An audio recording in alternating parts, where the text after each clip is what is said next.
is understanding the physiological need of nutrition and, what are we getting from nutrients and calories and all of that stuff. And then there's the second issue, which is not as easy to change, and that's behavior change. Welcome to the Fit Affiliate Podcast. Oh, welcome back to the next episode of the Fit Affiliate Podcast, joined by my ever faithful cohort, Tony. But today, super excited to welcome back for a repeat performance, EC. How are you, my friend? I'm awesome. How are you doing? Really, really well. For those not familiar, EC is the spearhead of the 800-gram challenge, lazy macros, all sorts of wizardry in the nutrition coaching space, head of OptimizeMe Nutrition and creator of great content as well on social. Some of the most entertaining content you'll probably see around nutrition. I think that's a stretch, but I appreciate it. Well, it always entertains me. Maybe it's just good. me. Good. It's my favorite one to troll over ice cream usually, because that's usually a comment or two about the EC trying to take away my my addictions to ice cream. We really just could just sum her up as the people's champ, because I think that everybody loves EC. So maybe I'm just biased. So as a Northeasterner. Yeah. Well, thank you so much. Oh, you're welcome. I think was she the first guest that we brought on? I feel like you were one of the first few people who ever came on as a guest. Yeah. Yeah, I was looking at the other day. I think like first or second. Okay. Awesome. Look at that. I'm an OG. Look at us now. Look at us now. Look at us. I'm not sure what we have to show for that, but we're glad that you're back here. Yeah, it's good to be back. It's fun to bring you on though, because I think I know you. We talked about this on the last podcast, but I know you so much through the CrossFit space. So it's like, my EC epoch was like seminars and seminar iterations and things like that. And you've just gone on to do so many things, like touch more things, like you're here and there. And so it's very fun to watch you. So it's fun to bring you back on here usually and catch back up and talk about like what you've been up to. Because I think, like to Lisa's point, everybody knows you as the purveyor or the perpetrator probably of the 800-gram challenge, because it takes over all of our lives. Every January, I'm like, okay, back to 800 grams because that seems to work. But so what's new in EC's life? What are you up to? I know I get to see you next weekend at the Health Summit, so that's exciting. But what else is going on? What is going on? I think I'm kind of doing some of the same stuff. I mean, my main, people know me as the 800-gram challenge, but really my message is my 10 principles of nutrition, which I teach through my masterclass. So I have cohorts go through that every year. And then I also actually have cohorts of coaches, which I guess is a little bit more new. I started that last year. And so it's people who want to teach people nutrition like I do. They kind of come through and they can become a 3 pillars method affiliate coach, kind of like the CrossFit model in the sense of, they become an affiliate and they can use the names and stuff like that. And so that's been cool to kind of see. I think right now I'm a little over 30 affiliated coaches. So it's been kind of cool to see, people who are interested in teaching nutrition the way I do. So it's not just me teaching clients, but then it's me teaching coaches how to use this method. Yeah. I love that. Yeah. I think the last time you were on, that was kind of like a secret that was coming. You were not really, it wasn't really out yet, but you had mentioned that you were working on it. So so what does that look like for them then? So they basically go through the same principles or guess walk everybody through that one. Yeah. They just come through the masterclass, which, CrossFit influenced, of course, a lot of how I think about nutrition and how I teach and stuff like that, in the sense that when somebody goes through their level 1 for CrossFit, it's so important that they actually do the movements and they actually do a workout. You can't expect to go on to teach something that you haven't done yourself. And so, I think for me, I had some people who were interested in being coaches, but they were sort of a little reticent to take the class because they were sort of, well, I know this stuff. And to me, it was like, no. If you want to teach this, you have to go through it. But I do think it helps to have this coach's version, because then we can talk a little bit about, what are some of the coaching issues that come up and stuff like that. So ultimately, they go through my masterclass just as the individuals do. But then our discussions are a little bit more focused on, okay, well, what are some of the problems that clients have and how do you resolve that? And what do nutrition programs look like and how to kind of progress people through this and all of that stuff. But again, front and center for them is to experience the process as a student, because I think that's their best teacher. Yeah, that's cool. Well, that's essentially leads into why you were the one I wanted to bring on the podcast to talk about this thing, not necessarily about nutrition, but your approach to nutrition, in my opinion, maybe again I'm biased, is it's novel. It's different than most people, right? In that you and I have talked about this on a couple of different occasions, in that most of the people probably already know what to eat or how to eat or what's a good choice of food. The better question is, why don't you choose to eat it? And I think you and I have always kind of aligned on that, and that's always been my foundational belief of really where coaching comes in, right? Which is like the intervention, so to speak, as opposed to the education side of things. And I think, that was, in my opinion, and this is purely my opinion, I don't know if that was the case, but with the 800-gram challenge, I think was the perfect sort of simple minimum effective dose to provoke or create awareness to people to be like, oh, it's really that simple. And I don't want to do it. Right. Like, because there's really nothing difficult about like just find 800 grams of food, real food, and eat it in a day. And then do that every single day. And we're done here. The question is then, what happens when you find something that simple? And I think that was always very intriguing to me about your approach with it. I don't know if that was your intention when you first did it, but I think it was, because you obviously are the coach's coach. So I know you to know that from that angle. But so many people, I think, had that epiphany from it, which was like, oh, if it's that simple, why am I still so aversive to making simple, better decisions, if that makes sense? Well, I think there's kind of two issues there. I mean, I think one is understanding the physiological need of nutrition and, what are we getting from nutrients and calories and all of that stuff. And then there's the second issue, which is not as easy to change, and that's behavior change.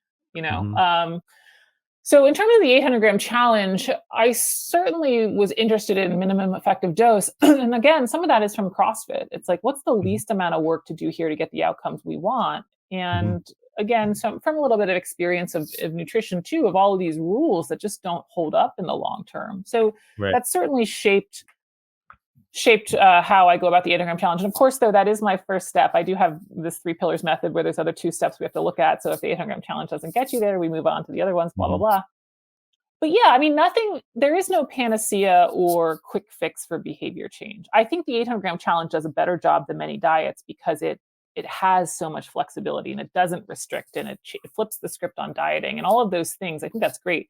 But I cannot, in fact, with any rule structure out there, actually go to the grocery store and buy oranges for you. Like at some point, you have to put the right foot in front of the other and, go and make the habit change. And so, once you crack the code on how to force people to do something that they know they should do that do not do, you will have more money than Jeff Bezos. I mean, like that's the ultimate hack is behavior change. And so, again, I don't want to beat a dead horse. I tried to build some of that into the 800-gram challenge, but there is nobody who can actually, eat food for you, can, go buy food for you and do all of that stuff for you. There is some point at which you have to want to do the behavior change. Yeah, I think we could have sent them all yams. That would have helped. That would have definitely. EC's yams. Yeah, I do love them. And I think yams aside, that's what has always intrigued me about your approach to nutrition, right? Is not so much nutrition. It's how I know you've approached most things in terms of, I've watched you in enough seminars and enough presentations and enough other things to know that EC essentially sees people for behavior as much as you see them for your need to teach them or otherwise. And so you're effectively one of the core people in my experience who helped me with the epiphany of like what real coaching looks like. Right. Because it was, and I don't even know if I've ever really even said that to you, but surprise, there it is. Thank you.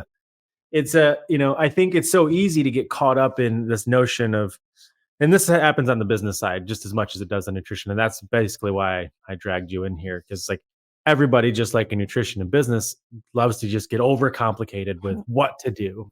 And then they don't even look at like what they're actually doing or how this pursuit of what to do gets in the way of doing anything. And so that's why, it's fun to bring this. We always bring it back to nutrition for that reason, because we only work with affiliate owners for the most part, but every affiliate owner has dealt with people being like, you already know chicken, broccoli, and water is Mm, the answer. Why are you coming to me with this new thing, right? Like, do we really need to do a new thing that you saw on TikTok? Like, is it, maybe we just figure out, what are your goals? What are you trying to get to? Okay, now show me what you're doing and let's change that behavior. mhm, And through, watching you do that, and then watching you put together and create the, essentially optimize nutrition, and put that whole thing together, it was fun to watch, because you never really led with, like most people do, I have the macro secrets in these mm, micronutrient complexes, and whatever the new theme of the day was.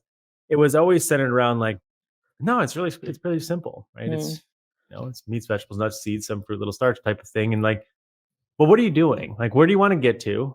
Right. I mean, mm, and that was effectively, everybody brought their own idea to it of where they want to get to. And then, great, well, here's the method, eat 800 grams. And everybody's like, anybody that I know of that goes into it with some degree of, they're like, it can't possibly be that easy. And then what's fun for someone like me, who is also on the coaching side, is how we respond to anything says more about us than the thing that we're responding to. So I'm like, well, interesting. Tell me why you're so resistant to this idea that just 800 grams of yams might actually be the solution to your problem. It's got to be more difficult.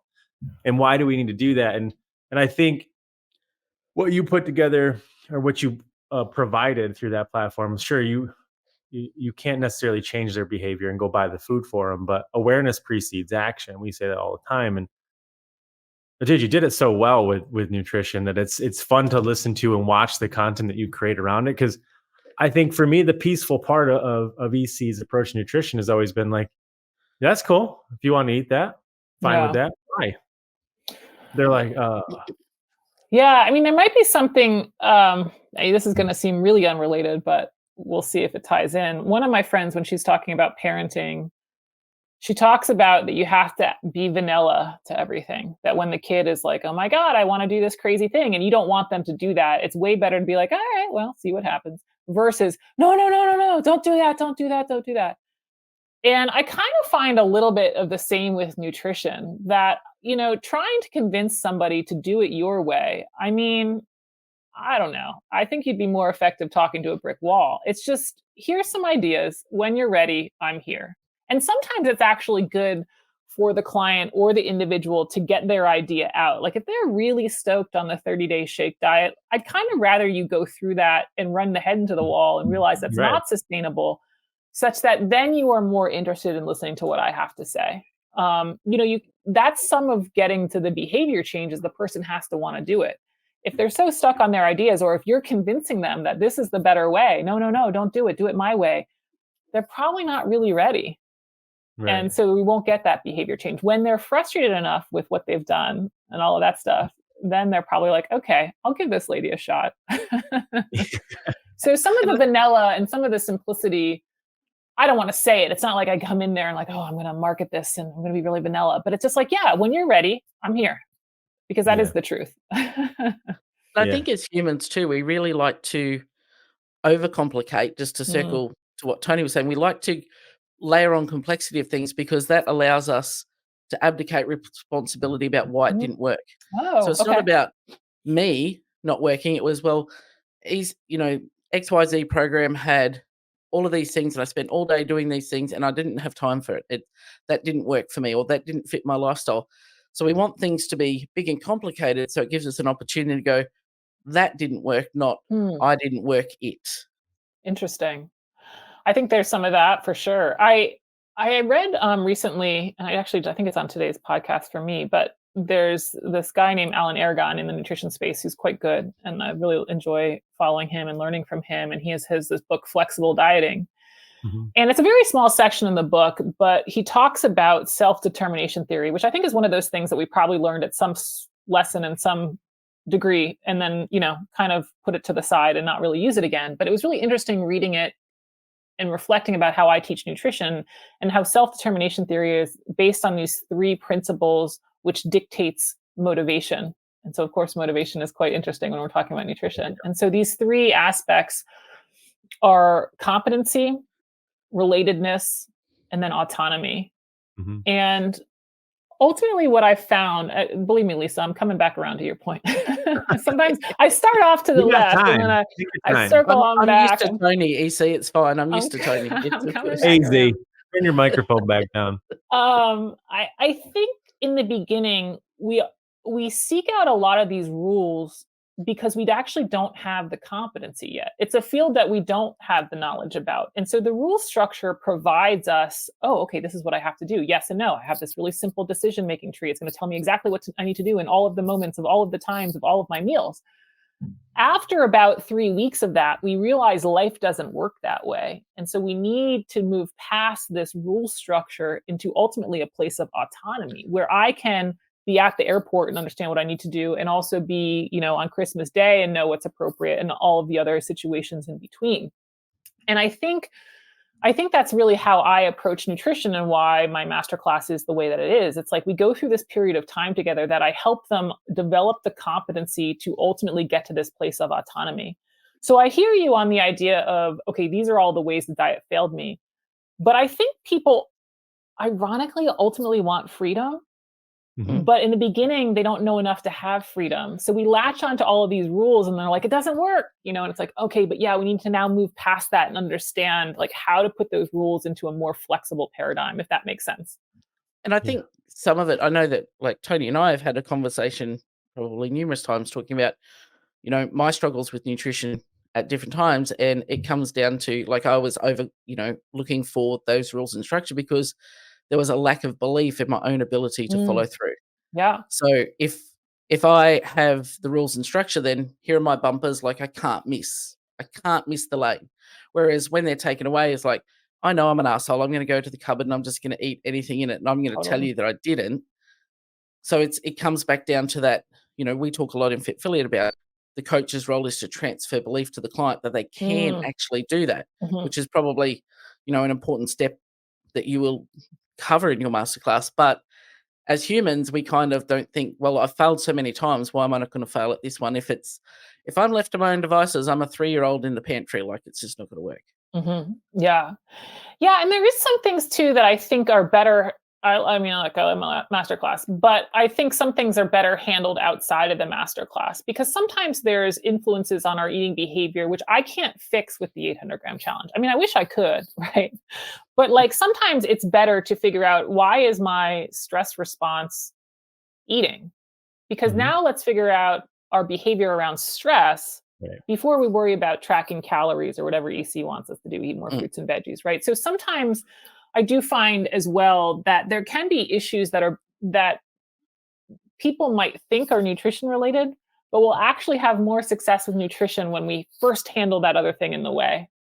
And Mhm. so to kind of think about that too, that nutrition isn't always the answer. I sometimes wish it was, but I don't think it always is. I mean, it's the base of the pyramids, right? So it's gotta be the It's end all not be always all. the thing. I use this example too with like sleep. Like I actually just had this with one of my coaches. They were asking about the effect of sleep on body composition. And it's more so the fact that with lack of sleep, we are then it's harder to make better food choices because we tend to be more hungry, even in the presence of the same number of calories. We tend not to want to work out because we're tired or we don't work out as hard. And so this ultimately affects our caloric balance. And so yes, we could tell the person, oh, just eat less calories that day. But really the answer should be, let's fix our sleep.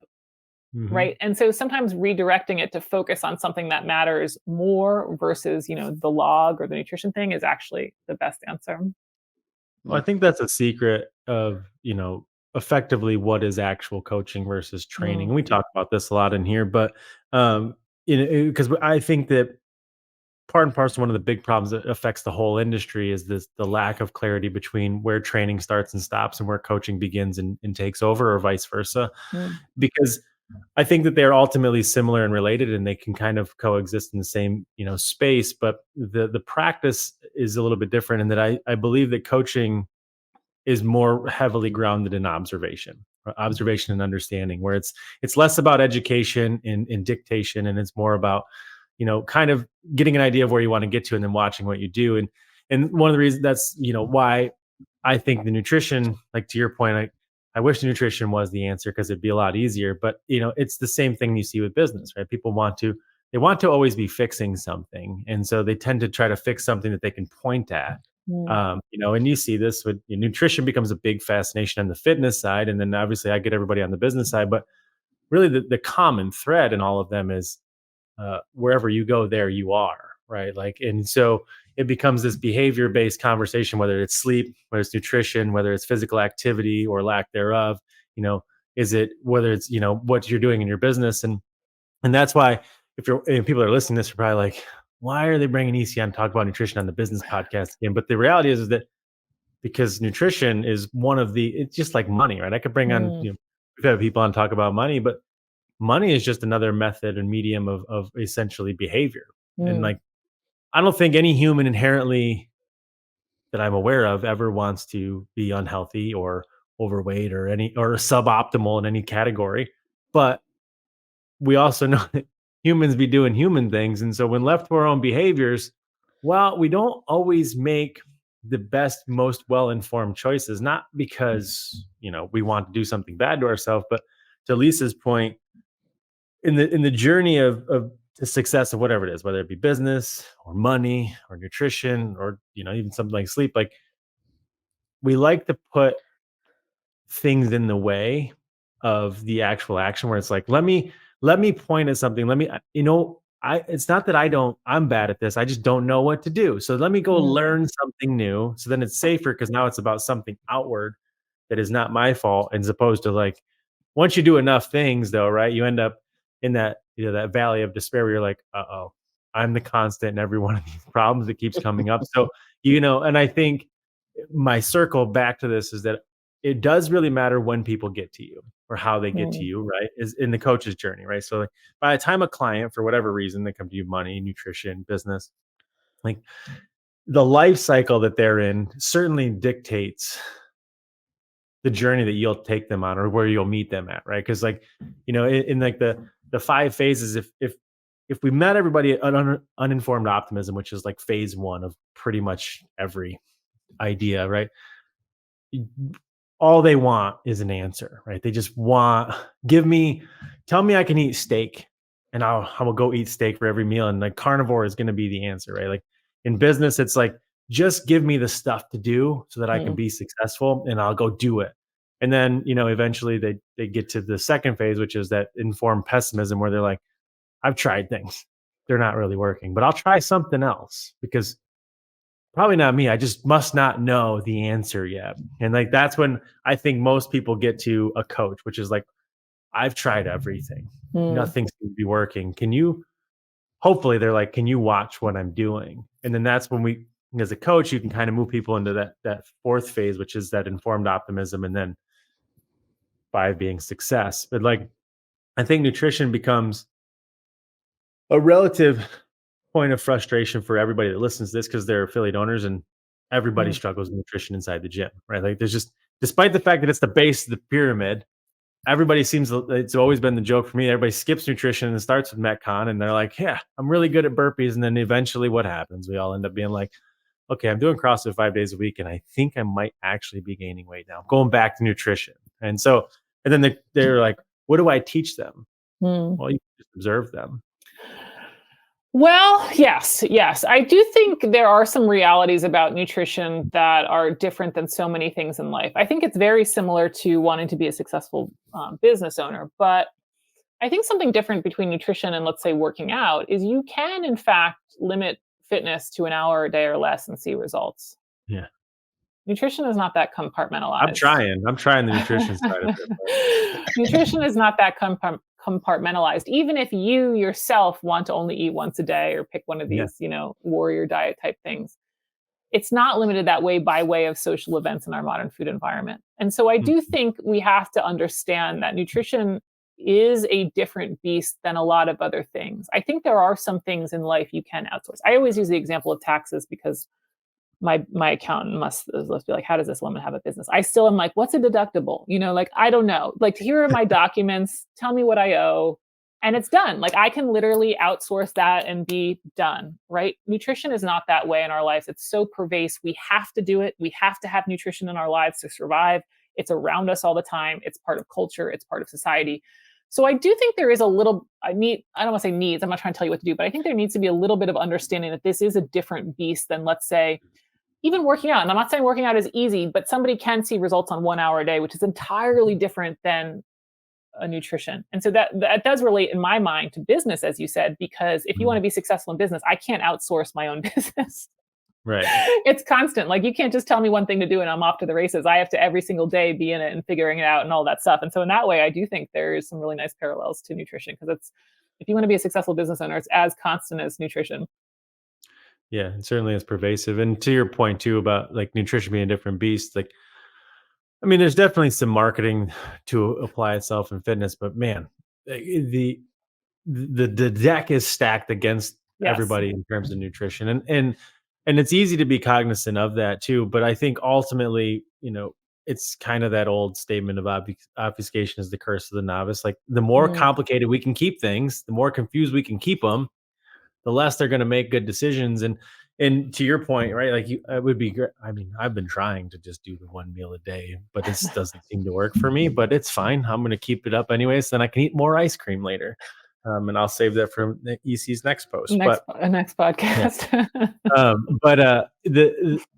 Yeah. I think that for people trying to figure out what to do, the first most important next step is to get to where are they trying to get to?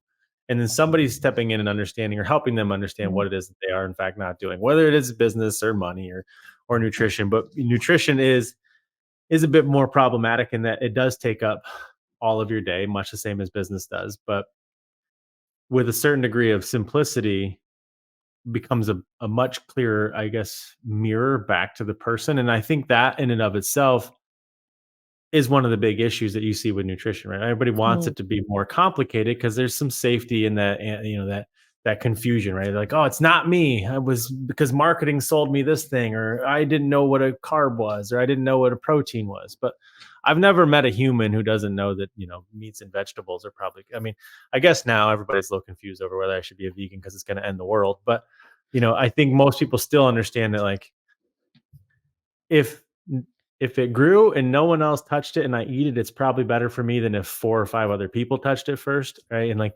what podcast I just listening to about this, and nutrition is funny for me because it's easy to take for granted once you know it. Right. Like it's like, you walk in the grocery store and, you just walk the perimeter and you're done in 5 minutes. And then some people are in there for 2 hours and they've been down every aisle. And like, I was listening to a podcast and they were talking about essentially food processing and the scale of which food is processed, from 1 to 4. And I was like, do people really, effectively buy spaghetti sauce and assume that it's the same as a tomato? And the answer is, well, I guess maybe there are some people. So I guess my point in that is that people do think it is complicated for people, and those people do need some education, right? Like they do need to understand, and like, but I don't think most people fall into that category. I guess is my point. And I think that that's the beauty of coaching. I agree. I mean, I don't know if I agree. I mean, the reason why I kind of paused there is for a while there, I said a lot of that same stuff. I was like, I don't think people really need education. I think it's action over education, what they need in coaching. And I agree in the sense of we do need to actually go into the kitchen and make better choices. The amount of crap information, though, there is online. And I believed a lot of the stuff I no longer believe. And so I have to be empathetic to the influence that has. It's so easy to be like, oh, well, I know that to be true and this is the way. But there's so much crazy information online. And we can go to the carnivore guy as the example. I mean, if you go to Saladino's Instagram account, I think he's at least at 1.2 million followers. Do you know how many followers the USDA has? No. Like 80,000. Yeah. I'm actually impressed to have that. Yeah, I mean, they've been saying, I actually haven't Instagram. checked in a while, but last time I checked, it was 80,000. They've been saying the same consistent message since the 1970s. Their guidelines from the 1970s are quite good. Their first initial stab in the late 70s are quite good. They've been saying the same gosh darn thing, and they have a fraction of the attention that the Liver King has, or not Liver King, carnivore guy. So, I hear you that I think people kind of know, like they kind of know broccoli's better than French fries, but there is so much out there that's this glut of stuff of like, well, no, I have to have my protein shake at this time. And no, it has to be whey. It can't be casein. And no, collagen, don't count it. But yes, count collagen. So even in the realm of like going to eat more foods, no, don't have that fruit, it has too much sugar. But yes, you can have berries, and sweet potatoes are better than potatoes. All of this nonsense that I do think they still need education. I get people that have read every book, listened to every Mhm. podcast, and it's still like re-educating against the crazy. But I Yeah. think too as well, a lot of the purveyors of that information, if we talk, almost going back to the complexity point, they want to, and it's the same as business, like the marketing gurus who will tell you, I've got Mm, the template to fix your gym and to, turn you into a six-figure business. They make it so complicated that you always have to keep going back. mm, And mhm, you always have to keep buying more and engaging more in their services. mm, Whereas you have stripped it all the way back, and this is the art of coaching, is like, it's actually very simple. Even mm, if you start with this one step, just pack your day with 800 grams of fruit and veggies. mhm. And it's like, oh, that's what you're not That's going to it? charge me. What do I need to keep coming back for? It's like, that's the first step. But they layer in all of this stuff and they throw in the confusion, because if people are confused, they're going to come to you for the answer and they need to keep buying That's more. They're going to true. be a repeat customer. That's So I true. think that's where some of that comes from. Yeah. It's a good marketing tactic to have the secret. Yeah. I Maybe haven't it's into that yet. yeah. I probably should. It's not me trying to teach people how to do it without me is really not the best way to get repeating clients. Well, I guess it takes you back again to the CrossFit roots, right? Which is like, Greg's whole thing was give it away for free. And like Right. that wasn't advisable from every single business person being like, you should definitely make more money from all that stuff. And it's interesting that you bring that up about, the education thing. Cause like Mm, Fit Philly was essentially built in the same way Optimize was, in that like genuinely believing in everybody, right? Like, I think that they actually have the ability to solve, they know what to do to be successful.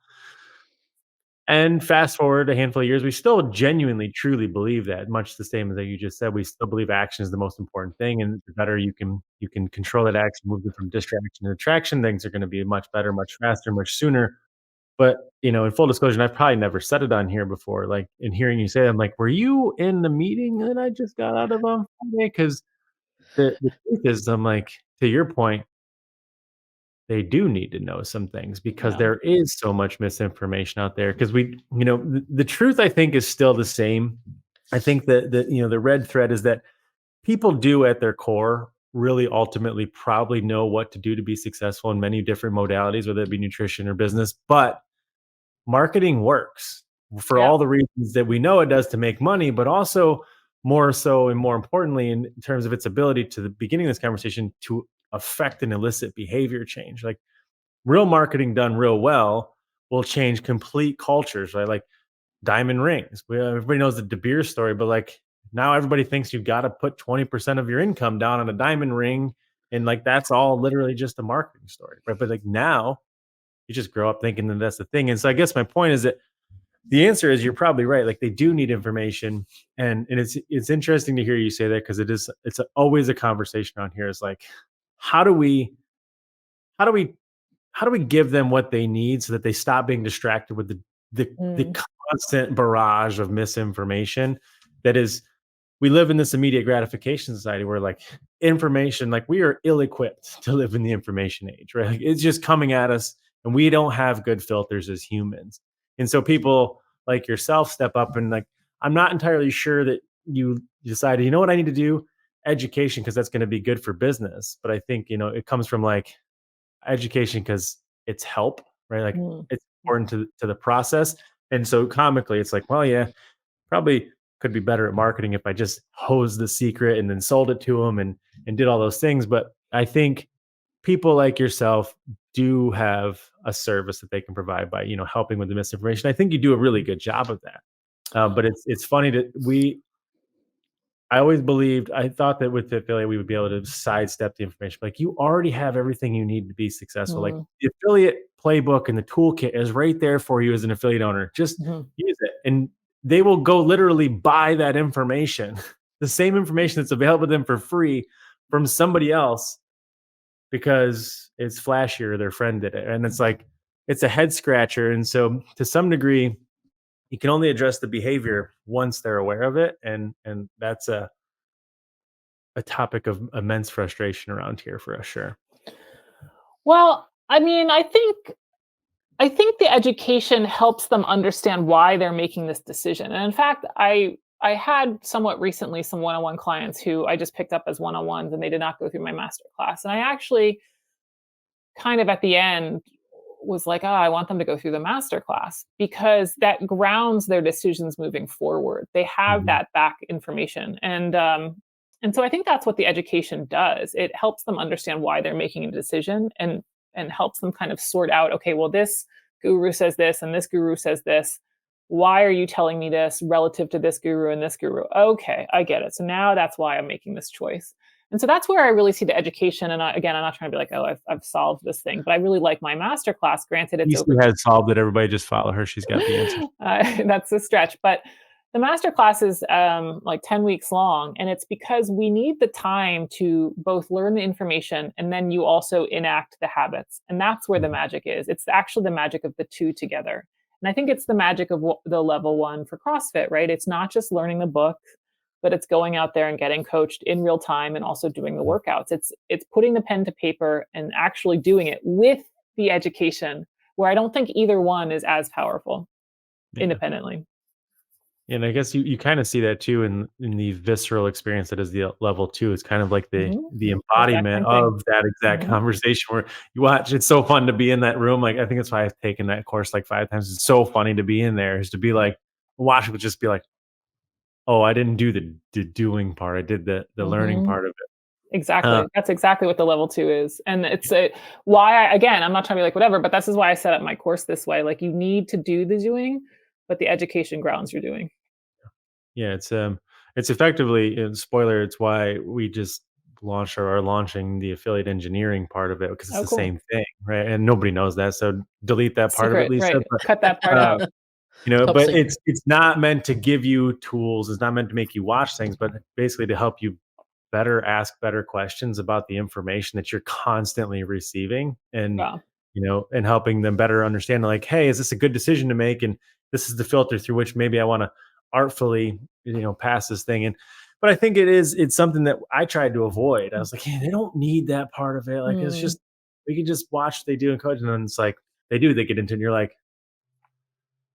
okay, there's some common lessons that keep coming up here. So it's like, and it's not about teaching them anything. It's about like, really, you're doing that thing too? Where do you guys keep learning? Who's saying this? All right. mhm, And you look around, you're like, oh, lots of people, because it's the telephone game. It just becomes an echo chamber of the same things. And I think the parallels between nutrition and business obviously are fascinating to me, but behavior, I think, is the thing that fascinates me. And that's mm, what drew me to coaching to begin with, right? It was like, why do three people experience the exact same thing and then get something completely different out of it? But most importantly, then go do three completely different things with that experience. Like it's always been interesting to me for that reason. And nutrition dragged me into it first, but like nutrition and effectively the behavior of nutrition is what really drew me into being like, oh, I have to just address the mm, behavior of business, because they don't need to know more things. And mm.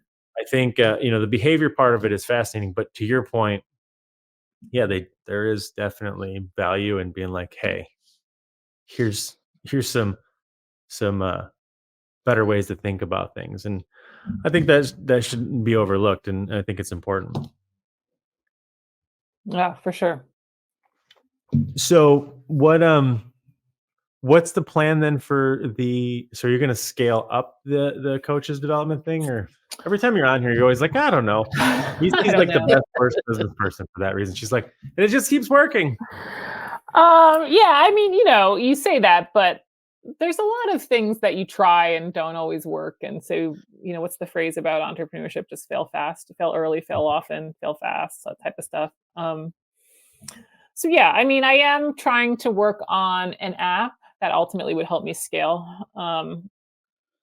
my methods, scale my coaching coaches. So that is kind of the big thing this year. I guess I don't really like to talk about it because I like to do things before talking Yeah. too much talk and all that stuff. But I think that's kind of the next step. I feel like I've tested my concepts in different ways on different existing platforms.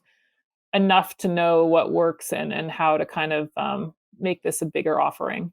And ultimately, I would like to be the program that, when the person goes to see their cardiologist and the cardiologist says you need diet and exercise, that they hand them this app and they're off to the races. It could also work though at the gym level. The gym has the client who needs to work on nutrition. And I think that's something else that I wanted to mention when you were talking about the gym owners and nutrition is I really feel for gym owners. I feel like gym owners opened a business to be fitness instructors, and all of a sudden they're like, "Oh my God, I have to deal with nutrition." They didn't. And taxes. They didn't sign, yeah, and taxes. They didn't sign up for and marketing and all of that stuff that comes with a business. But a true other specialty is sort of under the umbrella because when people go to a gym, it's yes, they want to get stronger and more fit, but oftentimes it comes with a weight or body composition goal. And there we are. We're back to nutrition. It's at the bottom of the pyramid for CrossFit, And so I really feel for gym owners. It's like, oh my God, I didn't sign up to be a nutritionist or a nutrition coach. And so I think there's a space, and it's again where I'd like to be is not just me coaching people, but also providing a service that can overlap with other businesses that need a nutrition component, but are not the nutrition experts. And so the gym can be like, hey, this is the program we use. Go ahead and get started. And doctors can be like, here's the program we use. Go and get started. And so that's where I sort of see it going. And, apps are really easy to build and there's never any issues. So should be a week or two. Yeah, it's done, right? Simple. Do it. Done. It's in the app store already. It's ready to go. She just did it while she was on this podcast. The reason I asked about the scale thing is I was mostly curious to what extent or what availability people will be able to sign up and go through that process. I know that there's got to be limitations to the amount of people you can bring into the coach development program, but I'm one of your biggest fans, so I'm willingly and eagerly want to just funnel as many people to you as possible, but I don't want to do that at your own demise. So that was the reason. It's always going. I mean, right now that's I guess something else is right now it's always been cohort based. So people come through at certain start times. I might be playing with this year of trying to just do evergreen ongoing. And I think I think for the last 4 years of offering this masterclass, I've sort of hemmed and hawed over this decision forever. And I think I'm a little bit biased towards the cohort option, but at the end of the day, there's pros and cons of both. I mean, sometimes when you're ready to get started, you're ready to get started and you just want to harness that and run with it. Right. So I think this year I'm going to play around a little bit with people can start at their own time, but no, I'm certainly not at my bandwidth, in the sense of that. I mean, I am probably at my bandwidth of different projects to take on and more content to produce. I'm certainly at that bandwidth. Oh my God. But in terms of the masterclass, I mean, the more coaches, the better, the more individuals, the better. And so, funnel them my way, Tony. I love it. I mean, listen, there's, like I said, there's a lot of people out there who do nutrition, and I only like things that I tend to believe in, and you're obviously one of the few people that I believe in the nutrition. Not that anybody else is really out there. I don't think anybody in the nutrition, well, that's not entirely true. Most people in the nutrition space, I don't think are peddling disinformation, knowing that they're doing so maliciously. I think that most of them really truly believe their own bullshit for the most part, unfortunately, or maybe fortunately. But I know I've spent enough time with you to know that you get the principles that align with us. So that's the reason that I'm like, I'd send everybody to EC, but I just wasn't sure to the extent that you could do it. So if you guys are listening to this, don't go sign up first before I refer people. I'm just kidding. You guys can go check or chase her down and get signed up for it. But I mean, you definitely have no shortage of things going on. So there's always, I'm always like, what's EC doing now? What do you want to talk about? And then they always bring on, you're like, oh, whatever, nothing, no big deal. And then once you get into it, EC's like, well, technically speaking, I am at my bandwidth on everything. So I mean, I have no shortage of ideas, which I guess is a good thing. But I'm just continuing to try to hand stuff off, optimize stuff, figure out exactly where I'm going. I mean, I have to say, I feel like now I actually have a direction where there's been a couple tough years where I'm like, where is this going? Why? And so I do feel a little bit more like I have a direction and I have kind of a target, which is way, way, way better than the years of just sort of wondering. So that's good. So I am a little more hopeful, I guess. That's good. I'm glad that you brought that up though about the affiliate owner, business owners really in general, not just affiliate owners, all gym owners. Where it's like they do just want to be physical trainers to some degree, and then they're like, oh, I got to get into it. So, and I don't think I realized that so viscerally, again, I guess to use that word, until I was started going to the summits for like the owners, and I was like, wow, you guys really have your heels dug in, and like you don't want to talk about the nutrition thing. But to me, it always was like, coaching is coaching and coaching. Like I can address your behavior, whether it be, at the breakfast table, the ball field, or the boardroom, to use Tasha's, ism, because it's really just watch what you do in relation to what you were intending to do.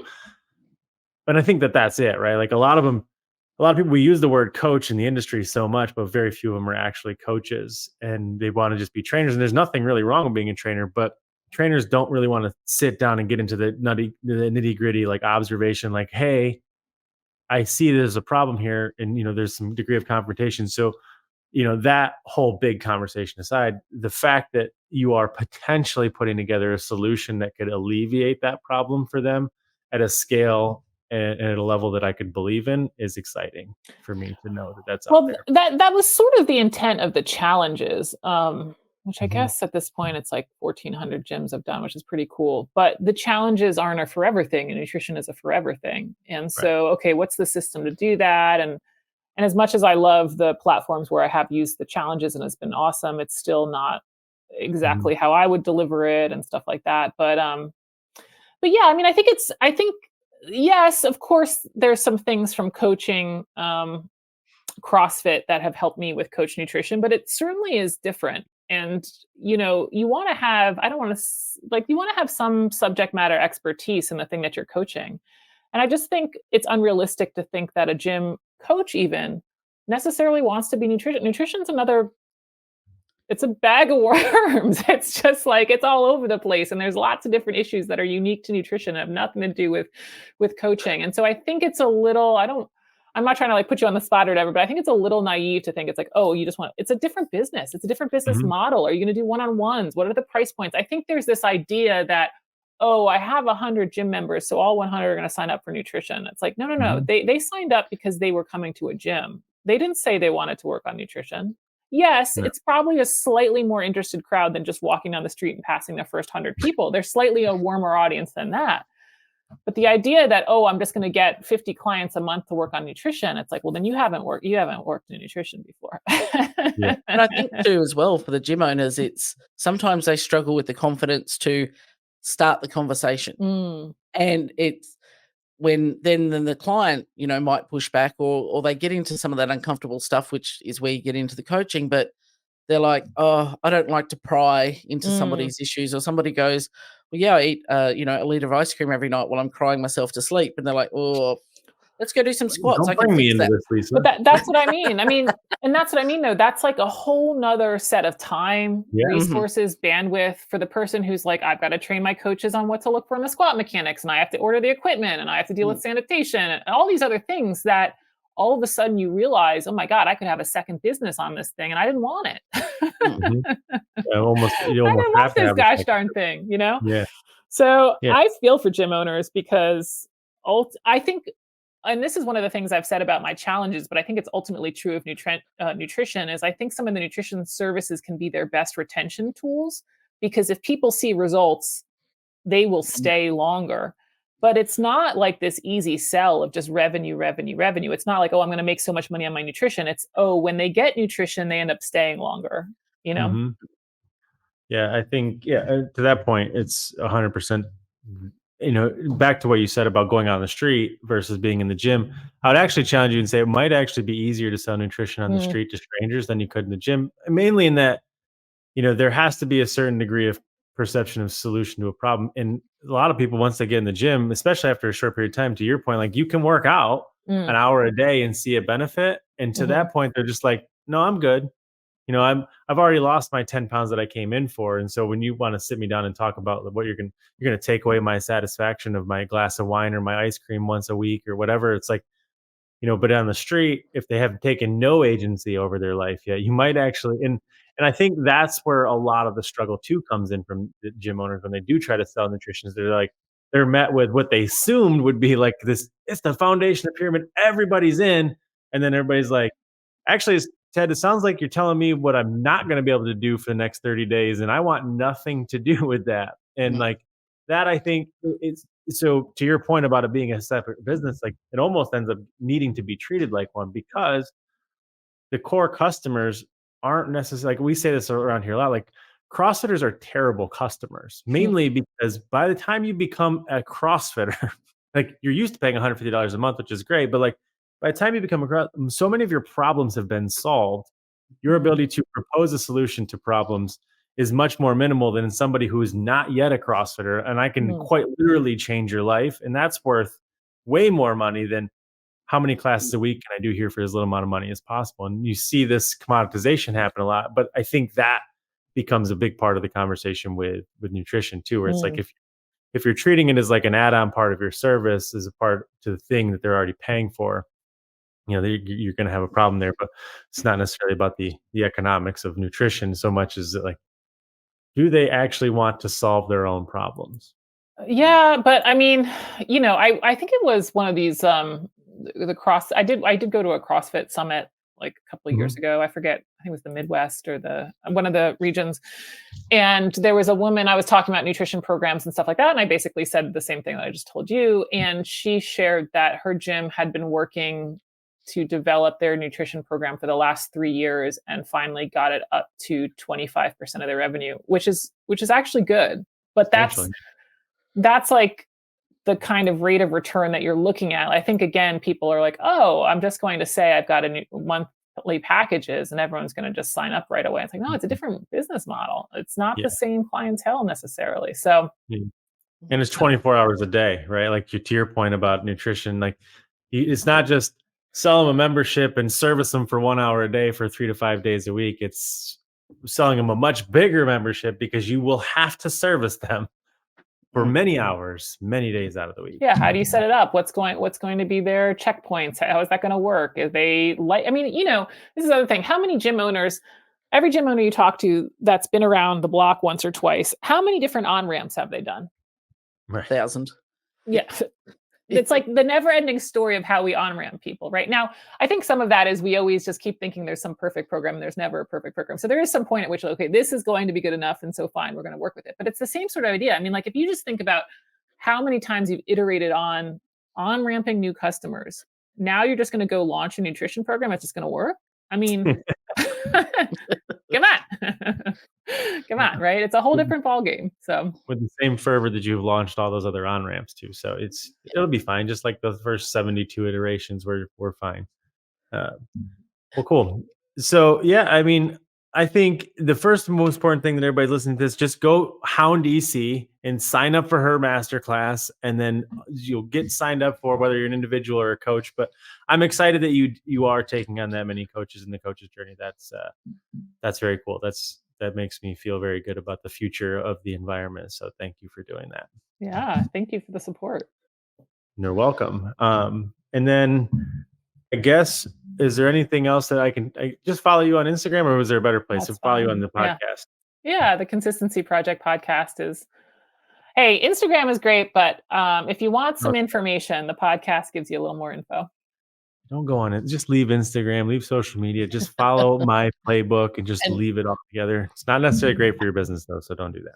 I would also highly recommend jumping on your mailing list, EC. Oh, cool. Thank you. I'm on that one, and you get heaps of great like information, not just bite-sized. And you know, the Instagram is entertaining and informative, but if you want that next level of information, definitely, even as your first step, jump onto the mailing list as well. And we'll put some links in the show notes. And I'm sure, I have zero doubt, we will have you back on again, maybe a little bit sooner than we did last time. I know we promised it last time, but we had some growing to do and some learning, and now we think we know what we're doing. We haven't learned anything, that's for sure. We're still just winging this podcast as we go, but we just get sometimes we trick people like EC to come in here and hanging out with us. But totally happy to. Thank you so much. I will. All right, guys. We'll see you on the next one. Deal. Later. Thanks for listening. We hope you enjoyed today's show. Please remember to like and subscribe on your favorite platform. And if you know an affiliate owner, a coach, or entrepreneur that would benefit from hearing our conversations, please share this with them. We love the feedback and support we have from you guys, our audience. If you'd like to reach out to us, you can find all the useful links in the show notes. We would love to connect with you. Keep doing the great work.